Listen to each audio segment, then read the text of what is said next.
बच्चा शान जो कि वालिद के बीमार होने के बाद पढ़ाई छोड़कर सड़कों पर बिस्किट बेचकर चंद रुपए कमाकर अपने बहन भाइयों और वालिदैन का वाहिद कफील बन गया।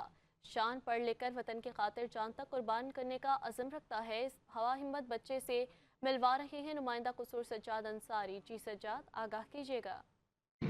जी शुक्रिया। एक तरफ तो हुकूमत की तरफ से बुलंदो बांग दावे किए जाते हैं एजुकेशन के हवाले से, गरीबों के बच्चों को स्कूल में तलीम हासिल करने के लिए जो हुकूमत की तरफ से दावे किए जाते हैं कि बच्चों को जो है ना वो मुफ्त तलीम हासिल की जाती है, लेकिन अभी भी ऐसे ख़ानदान मौजूद है जो गरीबी और मुफलिसगी की वजह से जो बच्चे हैं वो स्कूल में तलीम हासिल नहीं कर सकते।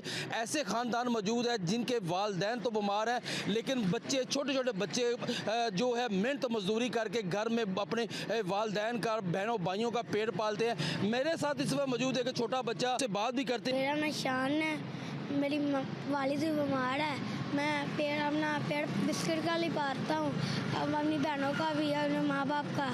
मैं बिस्किट बेच के घर जाके पैसे दे देता हूँ, बत्ती का बिल देना होता, दाल आ रहा है, उन्होंने सब गाड़ी तार लाई है।